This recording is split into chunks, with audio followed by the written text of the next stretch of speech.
사랑합니다, 아버지.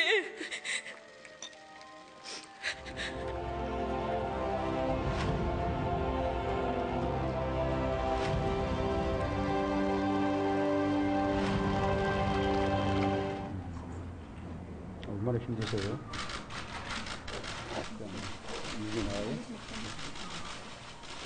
이지 마시고 이 정도 되셔야죠. 이제는 뭐 국가도 관심을 가질 테니까요. 네, 대통령께서 일제 강제 동원돼 고초를 겪으신 최장섭님, 이은희님과 인사를 나누고 계십니다. 그리고 위안부 피해자 이영수 할머님, 길원호 할머님과도 인사를 나누고 계십니다.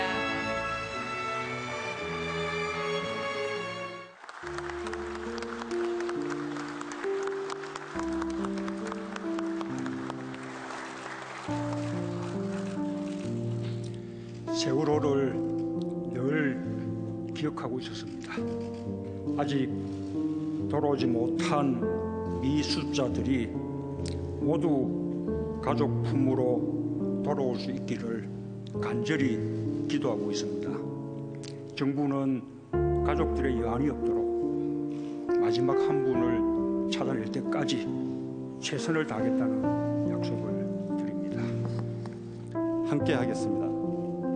가만히 있지 않고 진실을 끝내 밝혀내겠습니다는 4월 16일의 약속을 지키는 길에 세월호 가족은 여기 있는 모든 분들과 국민들과 끝까지 함께 할 것입니다. 3년이 넘도록 함께 해주신 국민 여러분께 진심으로 감사드립니다.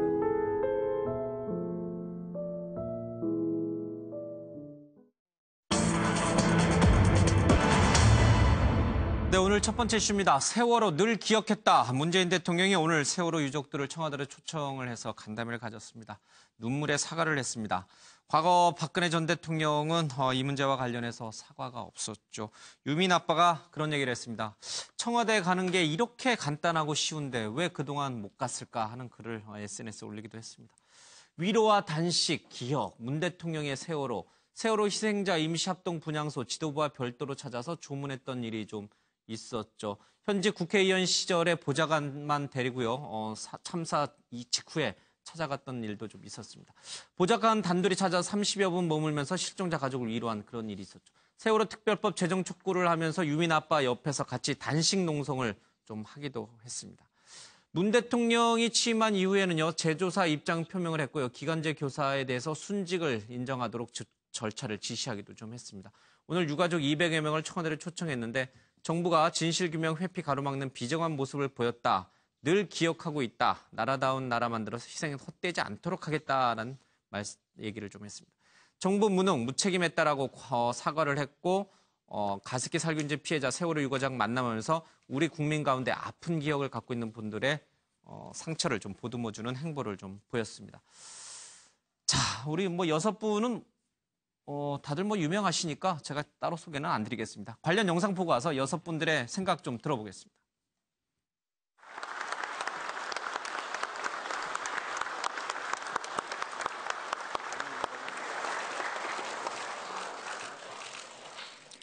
세월호를 늘 기억하고 있었습니다. 아직 돌아오지 못한 미수자들이 모두 가족 품으로 돌아올 수 있기를 간절히 기도하고 있습니다. 정부는 가족들의 여한이 없도록 마지막 한 분을 찾아낼 때까지 최선을 다하겠다는 약속을 드립니다. 네, 선물 전달하도록 하겠습니다. 여러분 따뜻한 박수 부탁드립니다.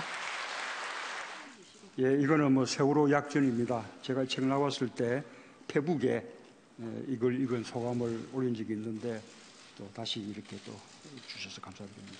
예. 아이들 한 명 한 명을 기억들을 이렇게 담은 기록입니다. 네, 문재인 대통령이 박근혜 정부에서 일어났던 세월호 참사와 관련해서 정부가 무능했다, 무책임했다라고 대신 사과했습니다. 이 의미가 무엇일까? 먼저 우리 김 부원장님부터 좀 들어볼까요? 예. 예, 되게 긴 길을 돌아온 것 같습니다. 예, 그래서 아마 오늘 문재인 대통령께서 마음은 예. 지몬미라고 그래서 아마 세월호 참사 때 여러 사람들이 얘기했던 지켜주지 못해서 미안하다. 예. 그리고 왜 부끄러움은 우리 국민의 몫이어야 되느냐. 나라는 뭘 했느냐. 예. 라는 거에 대한 작은 위로가 아닌가 싶습니다. 그리고 오늘 이런 행사를 계기로 예. 저는 이제 대통령의 책임이 비가 와도 눈이 와도 내 책임인 것 같다라고 했던 노무현 예. 대통령, 전 고 노무현 대통령 말씀처럼 대통령의 책임이 법적 책임에만 있는 것이 아니라 예. 대한민국 아래에서 일어나는 모든 일은 대통령의 책임이고 예. 함께 아파하겠다라는 선언으로 볼 수 있습니다. 가습기 살균제도 그렇고 이 세월호 참사도 그렇고 사실 문재인 대통령, 문재인 정부에서 일어난 일이 아니거든요. 그럼에도 불구하고 정부를 대신해서 국가를 대신해서 현직 대통령이 사과하는 거 사실 흔한 일은 아니에요, 그렇죠? 네, 그렇습니다. 일단 뭐 언론에서는 사과 정치라고 표현도 하는데 예. 어떤 의미에서는 현직 대통령이 현재 벌어지고 있는 일에 대해서 사과하는 것은 쉽지는 않겠죠. 왜냐하면 예. 자기 책임이니까. 그런데 예. 이전 정부에 대해서는 좀 더 홀가분하게 사과를 하면서 자신을 새롭게 자신의 어떤 뜻을 펼칠 수도 예. 있지 않겠습니까? 그래서 꼭 나쁘게만 볼 수도 없고. 그런데 이제 저는 바람이 있다면 대통령은 논란을 일으키는 사람이 아니라 논란의 종지부를 찍는 사람이었으면 예. 좋겠다. 그러니까 이전 정부에서의 어떤 진영 논리로 세월호에 대한 어떤 논란이 있었다면 이제는 오늘의 어떤 이런 예. 그 사과로서 마침점이 됐으면 그러니까 이것을 뭐 꼭 누가 잘못했다. 물론 진상은 규명돼야 되지만 예. 이것으로서 이전 정부의 그 논란을 계속 되풀이되지 아니하는 그런 방점의 그런 의식이었으면 합니다. 과거 정부의 허물을 자꾸 들춰내는 것이 아니었으면 좋겠다 이런 뜻이군요. 예. 뭐 약간 논란의 여지가 있는 이제 답변이신 것 같은데 박사님 얘기 좀 네. 들어볼까요? 언젠가 유민이 아빠를 만난 적이 있습니다. 예. 만나서 세월호 얘기를 하다가 뭐 여러 가지 얘기들을 많이 나눴습니다만 정말로 눈물 나는 얘기는 아이들을 잃었다는 것보다도 아이들을 잃고 나서 쏟아지는 사회 각계 각층들의 비난들, 예. 종북 좌파, 심지어는 빨갱이 예. 등등의 이 비난은 지금도 잃을 수 없다고 그러더라고요. 자신들은 이제 평범한 아빠, 엄마들인데 예. 아이들을 잃고 통보를 하면서 진상을 규명하는 그들을 향해서 우리 사회가 쏟아냈던 이 막말들 예. 어느 정부가 왜 그렇게 했습니까? 아이들이 죽어가고 있는데 당연히 지켜줘야 할 정부가 당연히 그 구제해야 할 해경들이 또 우리 사회가 함께 아파하지 못하고 왜 그렇게 했을까? 예. 문재인 대통령이 오늘 얘기한 겁니다. 자, 뭐냐? 그때는 나라가 아니었습니다. 그 얘기를 오늘 문재인 대통령이 한 겁니다. 예. 아마 이 문재인 대통령이 과거 정부에서 있었던 일에 대해서 대신 사과하는 것들은 적폐청산이라는 큰 줄기 속에서 아마 이제 이루어지고 있는 것이 아닌가 이런 생각도 좀 얼핏 들게 되네요. 예, 노 변호사님. 문재인 대통령은 일관적으로 그 세월호 참사 있을 때부터 현재까지 예. 같은 모습을 보여주시는 것 같고요. 그 뭐 이전 정권이 제대로 대응 못한 것에 대해서 당연히 미안한 마음도 있겠지만 그거보다도 당시에 그 문 대통령도 사실은 그 현역 국회의원 신분의 정치인 아니었습니까? 예. 그러니까 한 사람의 정치인으로서 나라를 책임지고 같이 그 잘 살게 해야 될 그런 사람으로서 본인 예. 스스로가 정말 미안했다 이런 마음을 담고 있는 게 아닌가. 그러니까 다른 여러 가지 뭐 정치적인 의미 이런 예. 거는 제가 생각하고 싶지 않고 다만 정말 말 그대로 미안하다, 죄송하다. 부끄럽다 이런 말씀을 하고 있을 예. 것 같아요. 어떤 뭐 정치적인 목적이라든지 전략 그럼요. 속에서 나온 예. 발언이 아니라 그냥 말 그대로 미안하고 그렇죠. 죄송하다. 예. 알겠습니다. 소 소장님, 예. 네. 그 세월호 농성장이 있는 광화문에서 청와대 입구까지 직선거리로 1.5km가 채 되지 않습니다. 그 아마 도보로 걸어가면 천천히 걸어가도 예. 성인 걸음이면 5분도 안 걸릴 거리인데 그 1.5km 오는데 3년 4개월이 걸렸습니다. 예. 아마 그 3년 4개월이 의미하는 것이 바로 국가란 무엇인가, 대통령의 역할은 무엇인가에 대해서 우리 모두 국민들에게 생각해보는 그런 시간이 아니었나. 앞으로 국민들의 생명과 재산은 국가가 책임져야 한다라고 하는데 이렇게 많은 시간들이 걸리지 않았나. 그런 그것을 되새기는 오늘이 뜻깊은 날 아닌가 생각이 듭니다. 예. 최명희 씨. 저는 이 문재인 대통령이 과거에 예. 대통령 아니실 때 이 세월호 광화문에서 농성할 때 가봤어요. 예. 가봤는데 수염도 이렇게 기르고 그 당시에 상당히 이제 이 세월호 문제가 사회적으로 예. 너무 지지부진하게 끄는 거 아니냐라고 얘기하면서 문재인 대통령이 그 농성하러 가는 것에 대해서 상당히 비난이 좀 많았어요. 그런데 예. 그래서 저도 한번 가봤는데 상당히 진지한 모습으로 농성하는 게 저분은 뭐 저하고 노선은 달라도 자신의 정치 행위에 대해 있어서 예. 상당히 머리와 몸이 항상 같이 노는 그런 진지한 분이구나, 표리가 동하구나, 예. 그런 점에서 제가 상당히 감명을 받았어요. 그래서 이번에도 세월호 가족을 이렇게 청와대로 모셔서 이렇게 위로하는 것은 조금 아까 앵커께서 얘기했던 뭐 적폐청산의 이란식이 아니라 다 한나라의 국가 원수로서 어떤 세월호 가족들의 마음을 위로하기 위해서 부른 거 아닌가. 제가 아는 문재인 대통령은 그런 거 아닌가. 그렇게 순수한 의미로 봐달라. 얕게 정략적으로 뭐 이렇게 예. 적폐청산 차원에서 하는 건 아니지 않느냐. 저는 예. 그렇게 생각하고 박수를 보내드립니다. 이 그림에서 보듯이. 예. 이, 왜 밑에 그렇죠. 이 우리 문재인 대통령이 세월호 있는 분들을 이렇게 무등을 태우면 저는 이 문재인 대통령을 무등을 태워드리겠습니다. 박수를 쳐드립니다. 이야, 문재인 대통령이 세월호 유족분들을 무등 태워주니까 그런 문 대통령을 칭찬하고 싶어서 무등 그렇죠. 태워드리겠다. 예. 이거 맨 밑에 차명진입니다. 예. 알겠어요. 제가 할 말인데 여당 소속으로 바뀌셨습니다. 아니요, 잘하는 건 잘한다고 그래야죠. 잘하는 건 잘한다. 알겠습니다. 예, 예. 앞서 이제 잠깐 얘기가 나왔습니다만 이 전임 정부에서 있었던 일인데 그렇다면 왜 전임 정부에서는 이 문제와 관련해서 이렇게 대처하지 못했을까? 자꾸 이제 사람들이 비교하게 됩니다. 오늘 뭐 취임 100일 지지율도 나왔습니다만은 전임 정부에서 잘 못한 부분에 대한 기저효과도 좀 분명히 있을 텐데 여러 가지 좀 대비되는 면이 좀 있는 것 같습니다. 영상 좀 보고 와서요. 이게 왜 전임 정부에서는 이루어지지 못했는지 조금 더 다뤄보겠습니다.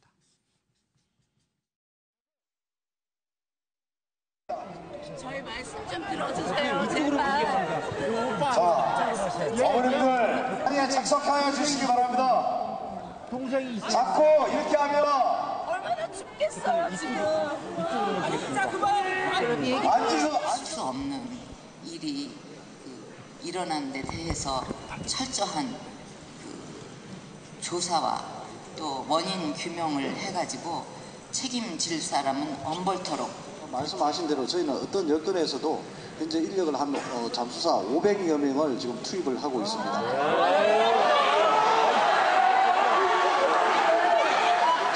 저 말 좀 들어보십시오. 저희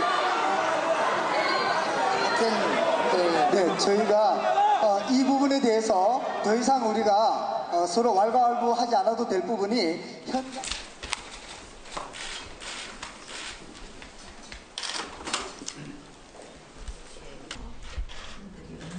많이 희생이 됐으니까 지금 다시 돌이킬 수는 없지만 그냥 안 되지 않냐 하는 것 같고.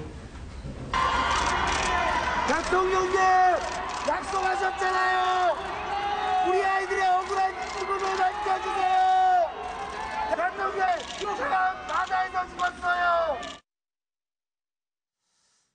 네, 세월호 참사 이후에 박근혜 전 대통령의 모습을 좀 화면으로 봤습니다.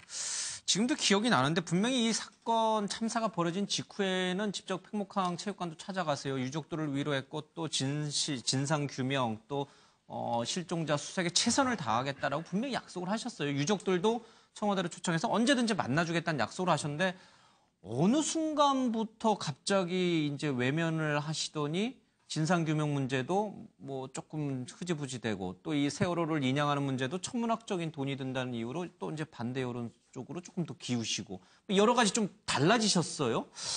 이게 도대체 왜 그랬을까? 뭐 지금 지난 시간이긴 합니다만은 좀 한번 되새겨볼 필요가 있을 것 같아요. 우리 이 실장님부터 좀 들어볼게요. 네, 우선 일단 사과를 않고 외면했다라는 그런 지금 자막도 나가고 있는데 사과를 안 하진 않았어요. 예. 4월 29일 날 국무회의 때 죄송하다라는 표현을 썼고 그다음에 바로 그것도 비판을 죄송하다가 뭐냐 해서 이제 대변인이 대신 이제 유감이라고 했다가 또 비판을 받고 좀 전에 왜 하얀 옷을 입고 청와대에서 17명의 그 대표 유가족 대표들을 만납니다. 그때 어떻게 표현했냐면 정부의 부족한 부분에 대해서 다시 한번 사과의 말씀을 올립니다라고 했어요. 그러니까 사과를 안 했다는 게 아닌데 왜 사과를 안 했다고 표현이 될까? 그건 사실은 이 사과다운 사과여야다.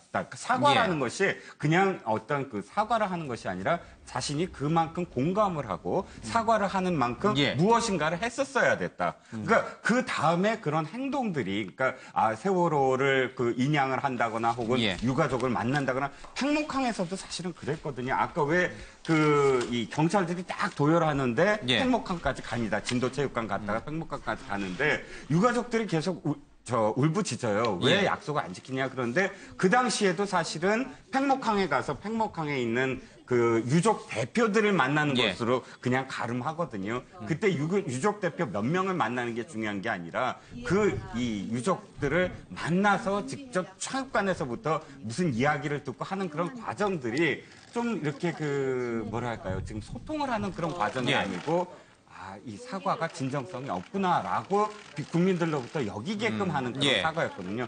100번의 사과가 중요한 것이 아니죠. 진짜 사과다운 사과라는 것은 얼만큼 정말 이 유가족들의 마음과 공감을 느끼느냐 그것이었는데 그 공감을 느끼지 못하는 결과의 어떤 되풀이되는 사과였기 때문에 지금도 사람들은 모두 다 사과를 하지 않았다라고 여기게 만드는 그런 어떤 이유가 되지 않을까. 그러니까 당시에 왜 꼭 17분만 초청했을까요? 지금 이제 문재인 대통령이 오늘 했듯이 유가족들 뭐 한 200여 관련자분들을 모두 청와대가 좁은 건 아니잖아요. 넓은 공간도 있으니. 그건 이렇게 좀 말씀을 드리면 사실 달려갔잖아요. 그날 달려갔는데 반대도 많이 했습니다. 청와대에서도 어떻게 될지 모르니까 가지 마라. 그런데 실제로 갔을 때 사실은 돌발적인 어떤 상황들이 굉장히 많이 벌어져요. 그러면서 청와대에서는 이 돌발적인 어떤 상황들 때문에 통제를 해야 된다라고 도리어 이제 그 건의를 합니다. 그 다음부터는 사실은 직접적으로 유가족이 아니었어. 자꾸 실종자 가족들을 만나는 것을 굉장히 꺼리게 돼요. 그러니까 첫 번째 어떤 그 만남, 아까 그 달려갔을 때 그때 어떤 상황들, 통제하지 못했던 상황들에 대한 내부적인 어떤 비판이 있었던 것 같습니다. 글쎄, 열린 경우냐, 닫힌 경우냐, 뭐 여러 가지 뭐 얘기도 같이 나올 수 있는 대목이 아닌가 싶습니다. 박상민 박사님. 네.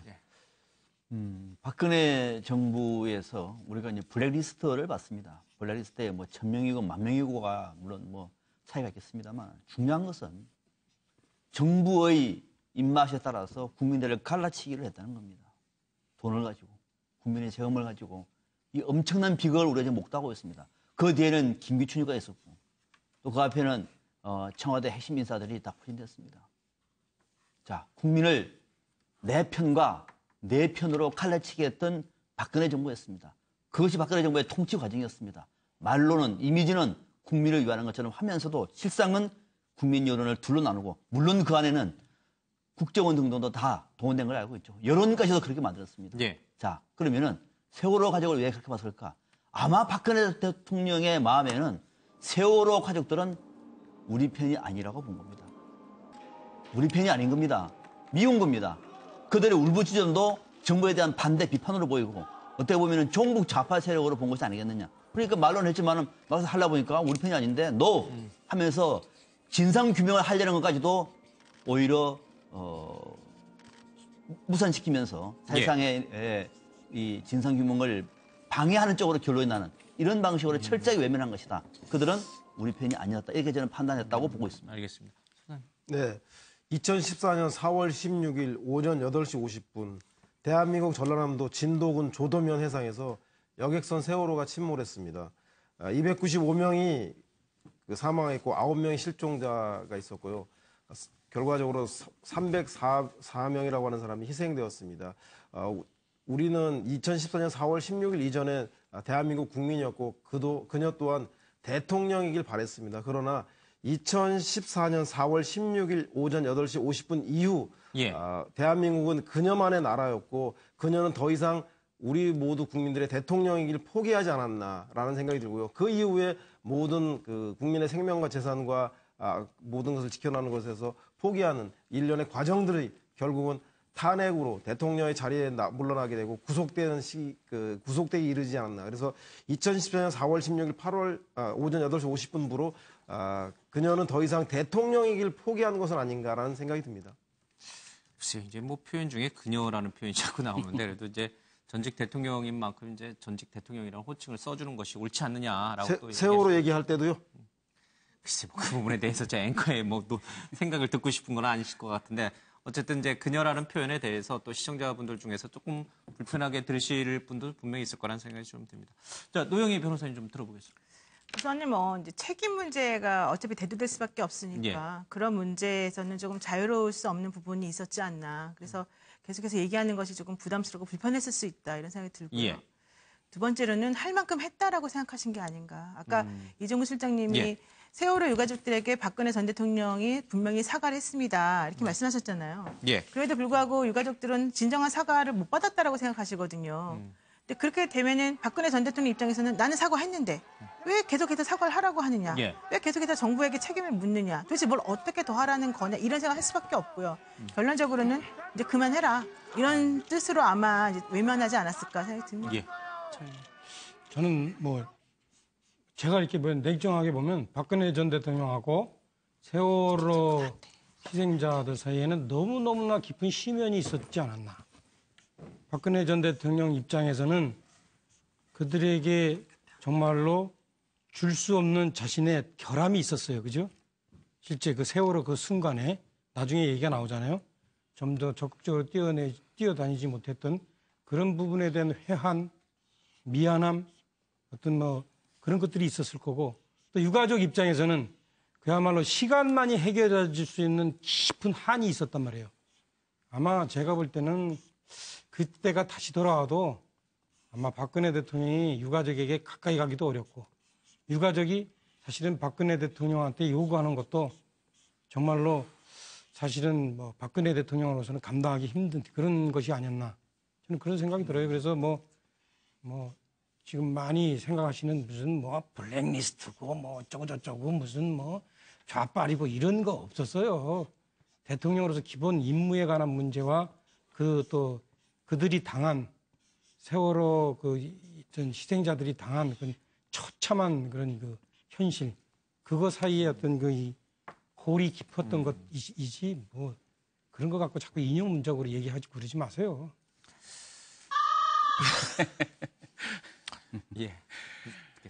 대통령이 되고 나서 대통령이 되기 전에 가장 먼저 하는 행위가 국민 앞에서 헌법을 지키고 국민의 생명과 안전을 지켜가겠다라는 것입니다. 근데 이제 저는 그 박근혜 대통령이 그 당시 상황을 유체 이탈하듯이 상황을 분리하는 재주가 있었다라고 생각합니다. 그래서 내가 뭘 잘못했을까라고 생각했는데요.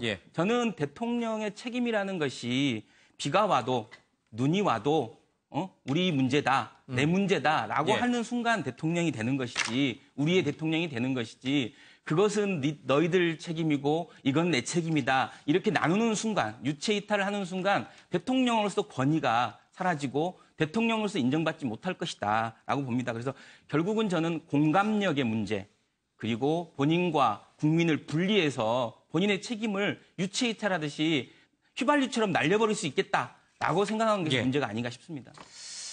뭐 세월호 문제와 관련해서는 어떻게 대처했어야 했는지 이 부분에 대해서는 아마 우리 시청자 여러분들께서 더 잘 알고 계시리라 생각이 됩니다. 전임 정부에서 있었던 일, 또 현직 대통령이 사과했던 일 여러 가지를 함께 놓고 한번 찬찬히 생각해 보시기 바랍니다. 다음 주제로 갑니다.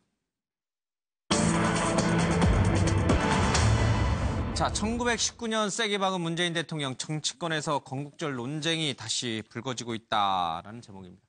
문재인 대통령이 어제 광복절 경축사에서요 1919년이 건국이라는 사실상의 쐐기를 박는 발언을 했습니다. 오늘 2019년이 바로 대한민국 건국과 임시정부 수립 100주년을 맞는 해다라고 얘기를 했죠. 결국 되돌려 놓고 보면 1919년이 대한민국의 건국일이다라는 주장을 하고 있습니다.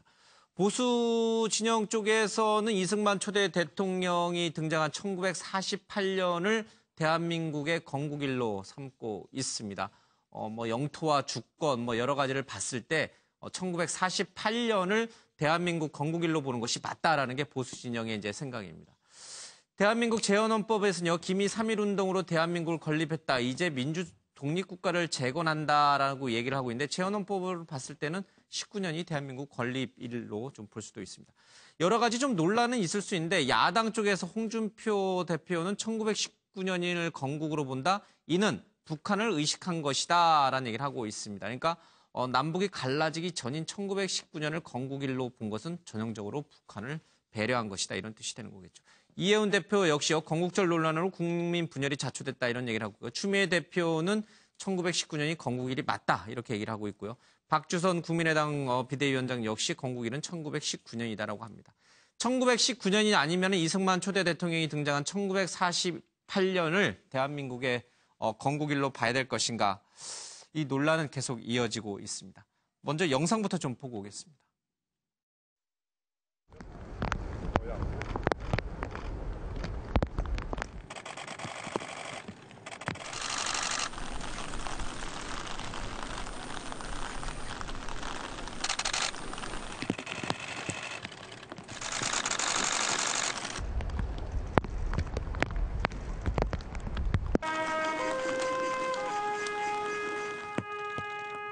이 년 후 2019년은 대한민국 건국과 임시정부 수립 100주년을 맞는 해입니다.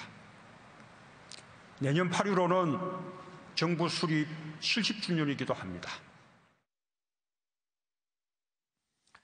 네, 이 1948년 9월 1일 날 발행된 관보를 보면 대한민국 30년이라고 나와 있는 걸 보면 이 당시에도 1919년이 건국일이다. 이제 이런 주장이 있었던 것으로 좀 보입니다.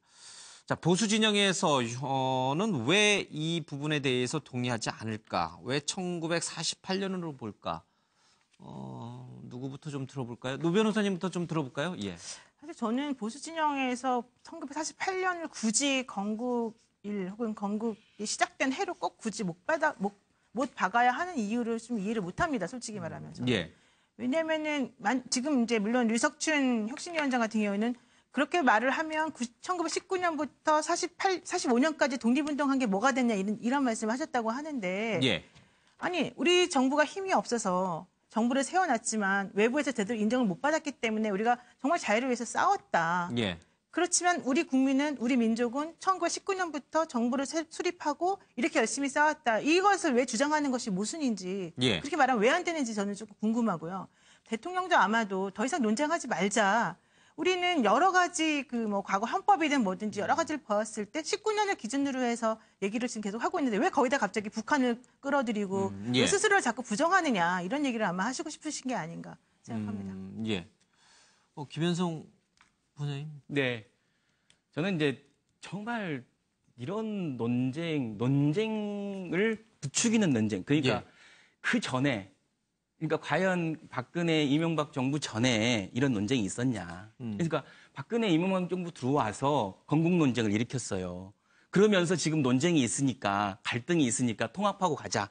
예. 이렇게 얘기하는 건 옳지 않고 맞지도 않다라고 봅니다. 그래서 예. 이분들이 1948년을 이야기하는 몇 가지 근거가 하나는 그때가 이제 19대 대통령이라 쓰지 않냐. 그때부터 문재인 대통령 19대 대통령 쓰지 않냐라는 거하고 국제법상으로 영토, 국민 주권 이 세 가지가 갖춰져야 된다. 그러니까 1919년 아니다라고 하는데 저는 일단은 하나는 이승만 우당기념관에도 분명히 우리 여기 있던 관보에도 1919년을 기준으로 해서 국호를 이야기해요. 예. 그리고 여러 국제법 학자들도 독립을 선언한 그 시점부터 그 국가로 인정해야 된다라는 것이 상당히 많은 사람들이 이야기하는 내용이에요. 그래서 예로 드는 게 미국도 1776년을 독립기념일이라고 하지 않습니까? 그렇게 그걸 건국일로 해요. 근데 그 뒤로 7년 뒤에 국제사회가 인정을 해줬고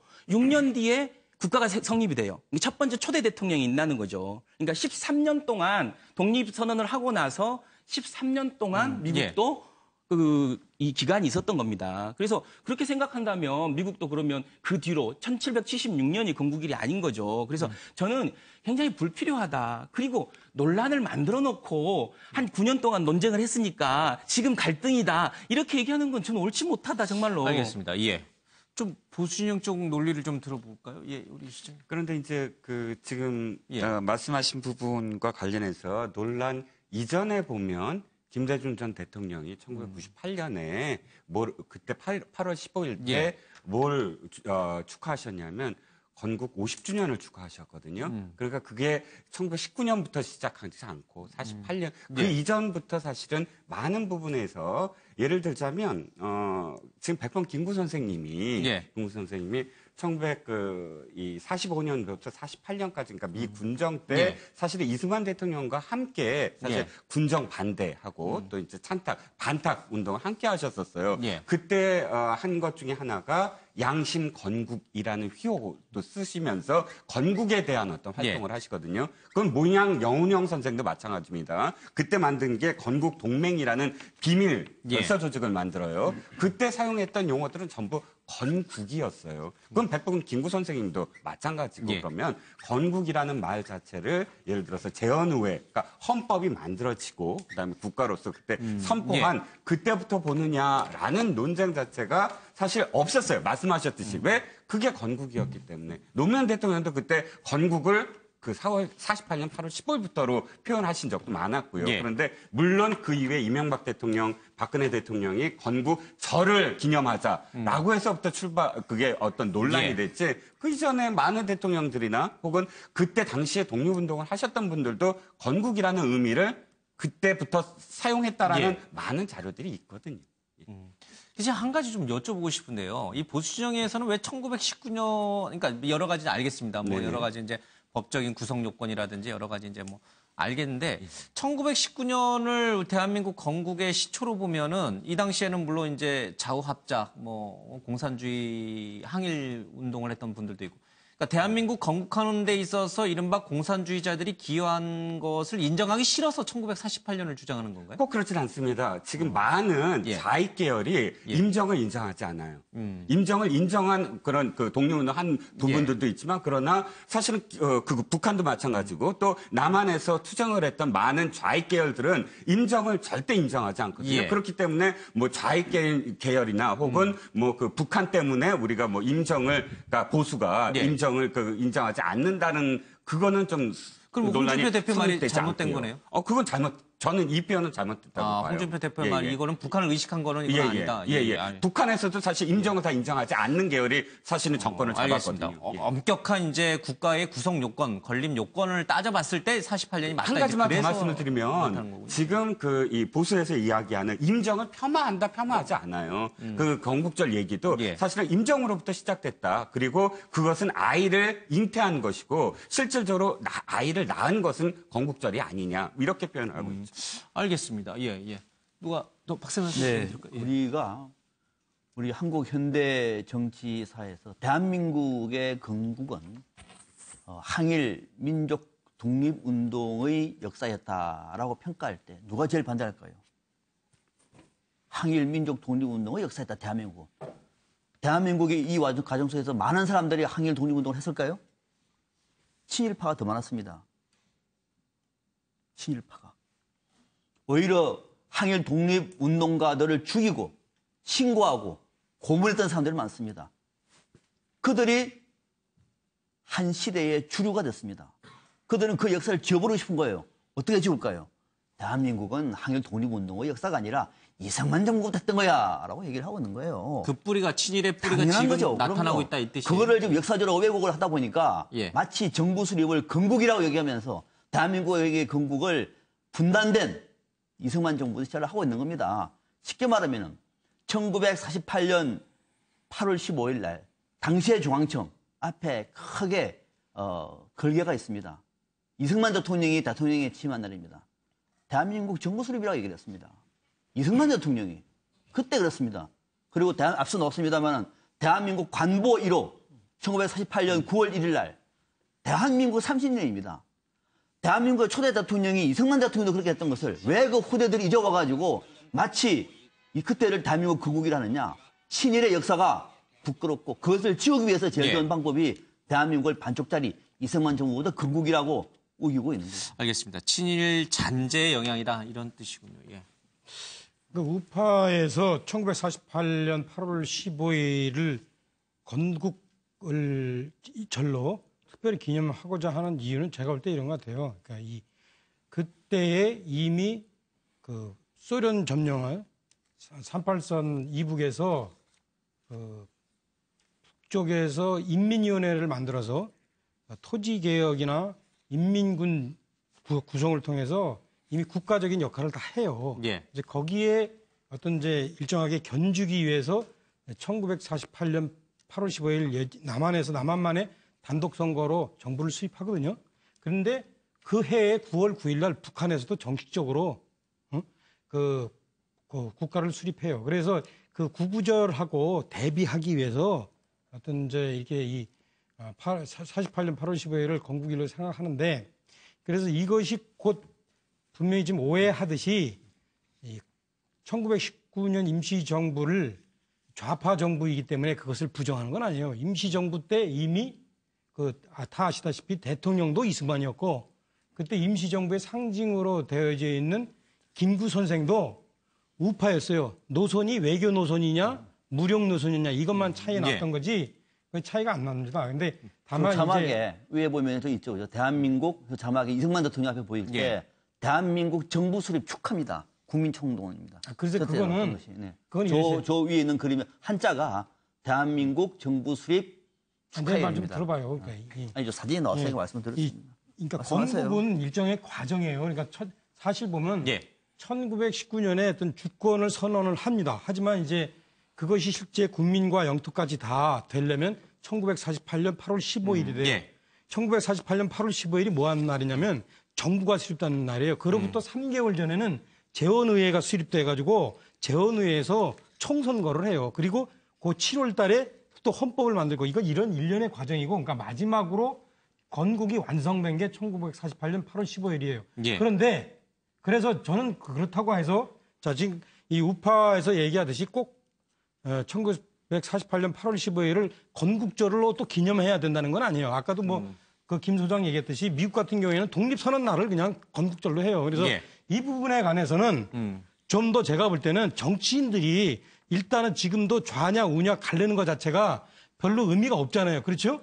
사실은 북한과 어떤 차별하기 위해서 48년을 얘기한 거지 1919년하고 차별화하기 위해서 48년을 얘기한 거 아니에요. 1919년도 다 우파 정부였으니까. 그래서 그런 거는 차이 없고 좌우 대립이 차이 없으니까 실제 어떤 게 좀 더 그 의미가 있고 실질적인가 이거를 정치인들이 얘기하지 말고 어디에요? 역사학계에서 얘기하면 돼요. 왜 문재인 대통령이 하필 지금 이 시점에 교수님도 아니신데 건국일을 이렇게 탁 찍어가지고 말로는 종지부를 찍었다는데 이 논란을 시작하셨는지 제가 48년을 주장하는 게 아니에요. 그거를 왜 정치인이 정하냐 이거예요. 알겠습니다. 물론 그 전에 무파에서 그 48년을 건국절이라 하자 이렇게 정치인들이 했다면 그거는 잘못된 거예요. 그러니까 그건 남 잘못했다고 자기도 따라 하지 말고. 알겠습니다. 관련된 영상 잠깐 하나 보고요. 우리 소 소장님 얘기 마지막으로 좀 들어보겠습니다.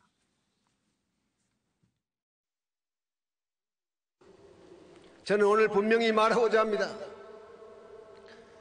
대한민국 건국 60년은 오늘은 제71주년 광복절이자 건국 68주년을 맞이하는 역사적인 날입니다.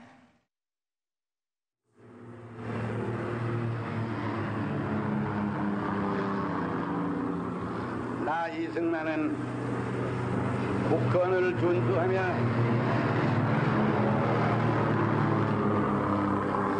국민의 복리를 증진하며 국가를 보호하여 대통령의 직책을 성실히 수행할 것을 국민에게 엄숙히 선언합니다. 우리 소 소장님. 문재인 대통령이 왜 이런 논란을 일으켰는지 제가 차명진 전 의원에게 말씀을 드리겠습니다.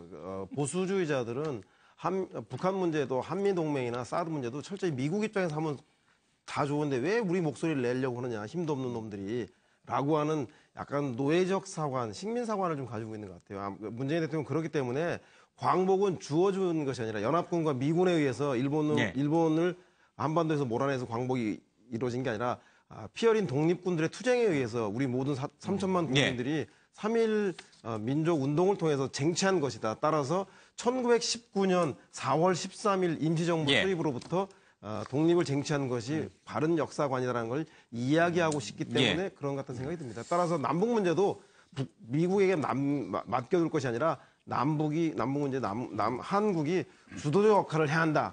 그래서 독립적이고 국민적인 그런 주체적인 사관을 가져야 한다라는 취지가 아닌가라는 생각이 듭니다. 48년을 건국 기준년으로 보는 분들이 그러니까 이제 미국의 도움으로 일본이 패망한 그런 어떤 식민사관, 4대 사관에 이제 젖어 있어서 그런 것이다.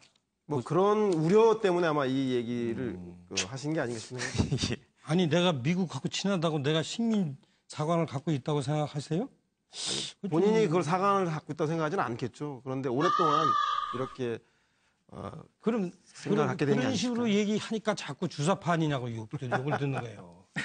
알겠습니다. 이 문제는 여기서 그렇게 인신공격성 발언은 하지 마십니다. 분위기가 싸해지네요. 다음 주제로 좀 가겠습니다. 아니 나보고 식민사관이라니까 이렇게. 지금 이 살충제 계란 파문이 일파만파 퍼지고 있습니다. 지금 이 각 마트에서는요, 이 달걀을 모두 수거해서 지금 달걀을 살 수가 없는 상태입니다. 밥상 덮친 살충제 계란, 문정부 위기관리 평가는이라고 하는데 터질 게 터졌다. 밥상 덮친 살충제 계란 파동.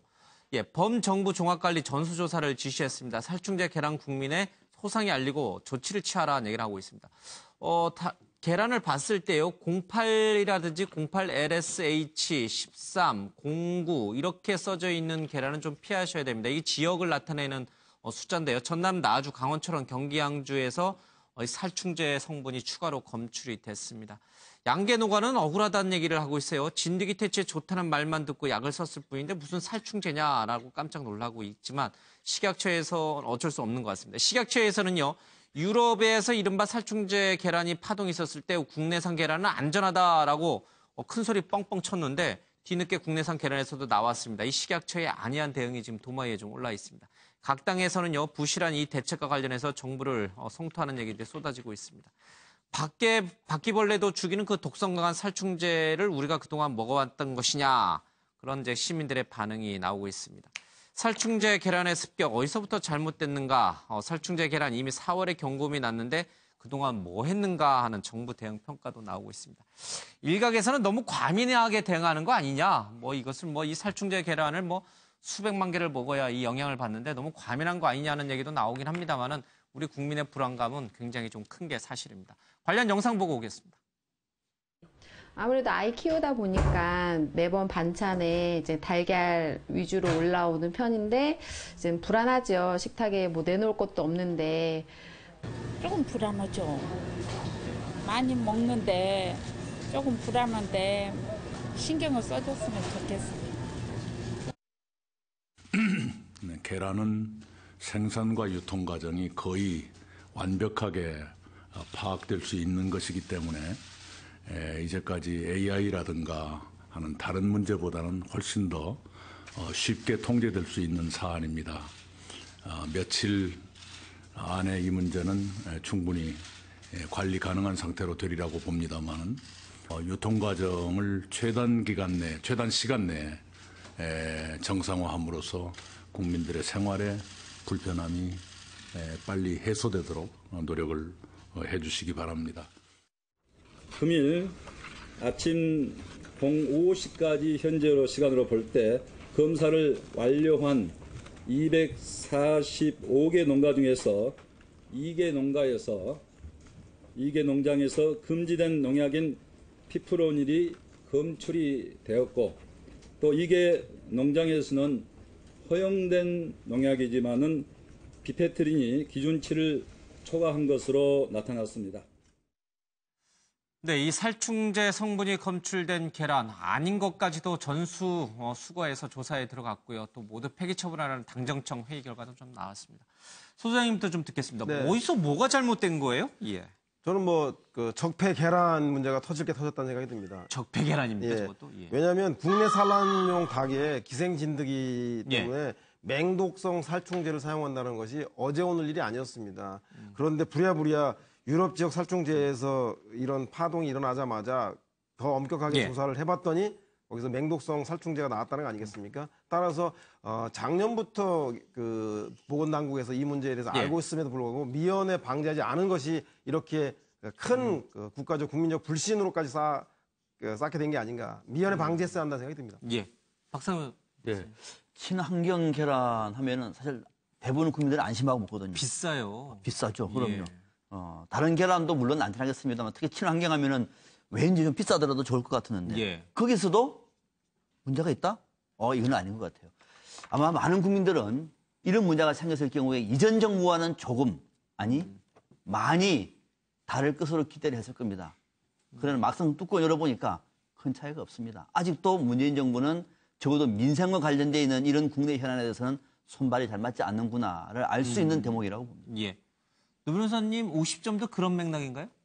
이게 이제 그 과거 정부하고 연결되어 있는 문제를 예. 이제 터졌기 때문에 이번 정부가 해결해야 되는 거 아니겠습니까? 그러니까 그걸 전적으로 전부 다 현재 그 문재인 정부가 잘못했다라고 말할 수는 없겠죠. 그러나 그 식약처장이 10일 날 우리 국내 계란은 문제 없다라고 성급하게 발표한 것부터 시작해서 그 예. 이후에 문제가 있다는 게 밝혀졌음에도 불구하고 빨리 발표를 안 해서 그 08 말이라고 하는 계란의 2만 개가 더 유통이 됐다는 거예요. 그런 것들을 살펴보게 된다면 과거로부터 시작된 문제이지만 그 이후에 해결하는 과정에서 역시 이번 정부도 제대로 한 건 없을 것이다. 결론적으로는 50점밖에 안 된다. 근데 더 중요한 건 앞으로 어떤 식으로 이거를 해결할 수 있느냐 이걸 봐야지 될 거다 이렇게 생각합니다. 예. 노영희 변호사하고 똑같은 의견인데 이렇습니다.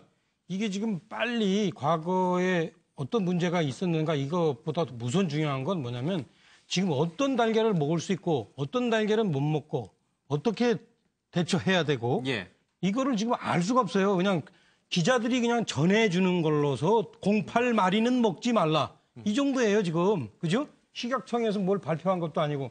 그래서 진짜 이 수습이 중요한데 수습이 정말 엉망이다. 기껏해야 무슨 뭐 적폐 계란이나 이런 얘기나 하려고 그러고 그거는 지금 중요한 게 아니고 그건 나중에 현재 수습하고 나중에 진짜 적폐 계란이 있었는지 없는지 그걸 찾아보면 돼요. 누가 찾지 말래요? 예.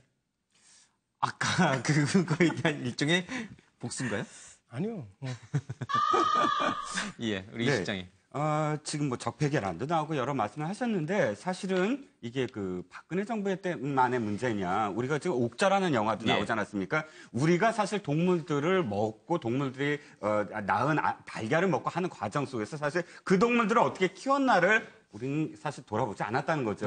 친환경이라고 해서 사실은 뭘 먹였느냐만 중요시하지 어떻게 키웠느냐를 사실 돌보지 않지 않습니까? 이 모든 것들은 사실은 산란개들, 달걀을 낳는 닭들을 아파트 게이지 안에서 그냥 뭐 한 평도 안 되는 곳에서 키웠기 때문에 지금 이 문제가 생겨서 뭘 먹였느냐는 건 중요하지 않다. 그리고 언제부터냐는 것도 중요하지 않다는 거죠. 지금부터는 어쨌든 정부가 내일부터 오전 10시, 오후 4시 두 번씩 모든 그 정보를 다 공개를 한다고 하니까 괴담이 일어나서 또다시 무슨 뭐 광우병 파동처럼 그런 어떤 그런 파동이 안 일어나려면 현 정부 잘하고 있다. 내일부터라도 정말 소통을 제대로 해라. 라고 이야기하고 싶습니다.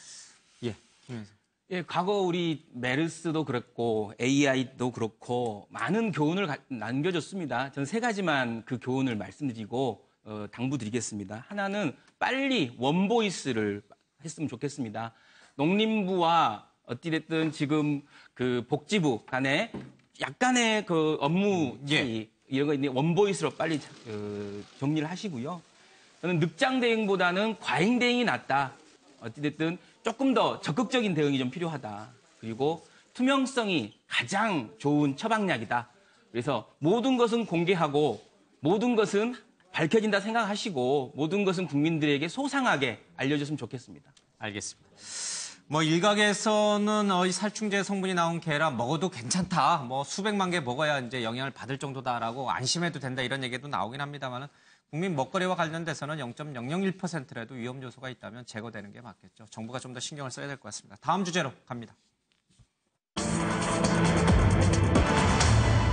이 해도 해도 너무 박근혜 전 대통령 지지자들 재판정 앞에서도요 판사의 이 경고 또는 요청에도 아랑곳하지 않고 있습니다. 과연 너무 한 거 아니냐는 얘기들이 나오고 있는데 우리 6분들 생각 어떤지 좀 간략하게 듣겠습니다. 먼저 영상 좀 보고 오겠습니다.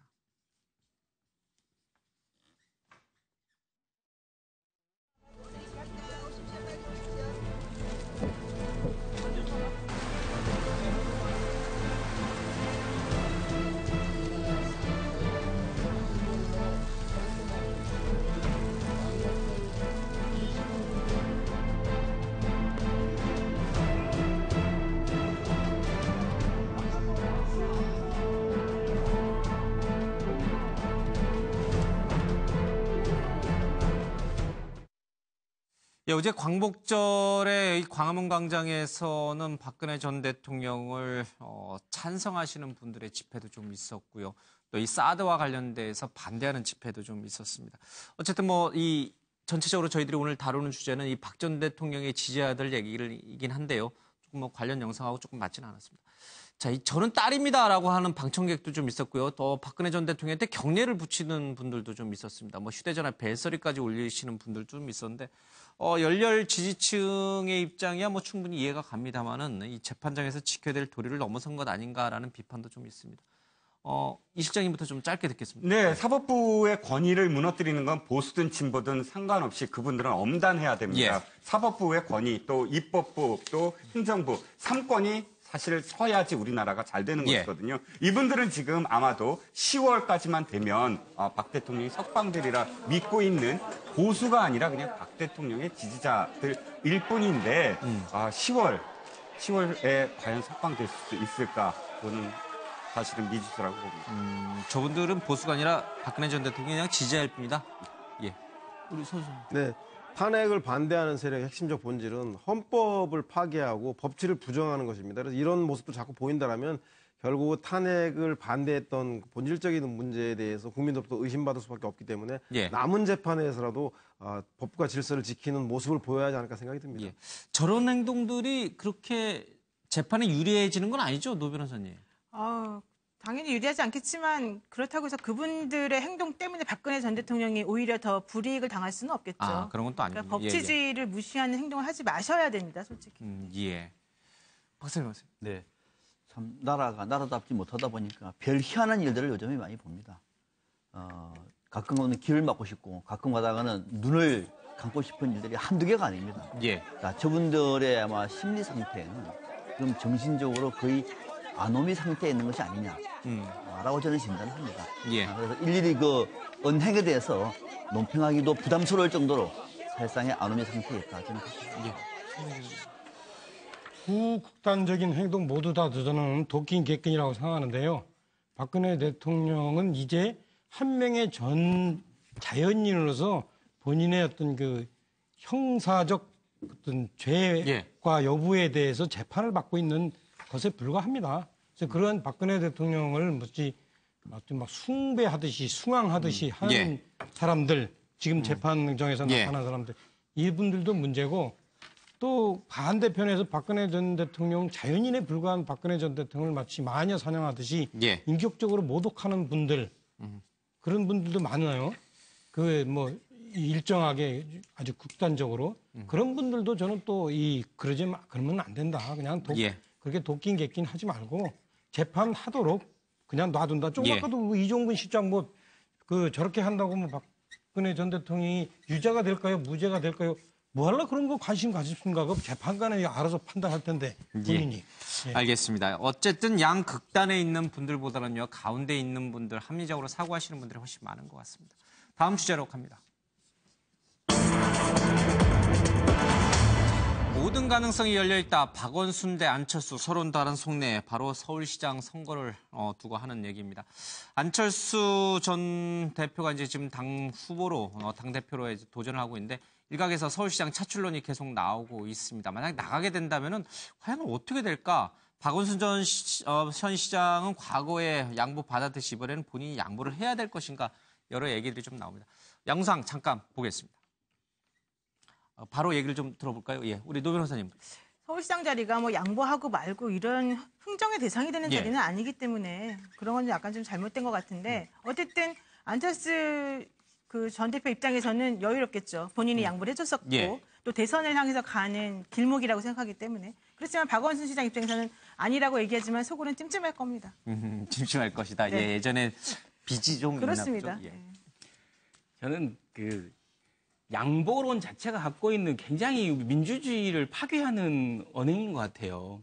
양보론 자체가? 네, 어떻게 선출직이 양보해서 됐다고 보는지에 대해서 그렇게 생각하지 않을 것이다라고 좀 보는데 예. 선출직은 물건이 아니거든요. 국민의 마음이 어떻게 해서 서로 거래가 됩니까? 예. 그래서 박원순 시장도 그렇게 생각하지 않을 거고 저는 안철수 전 대표도 절대 그렇게 생각하지 않을 것이다. 그리고 예. 박원순 시장 머릿속에는 지금 오로지 서울, 오로지 시민만 있는 겁니다.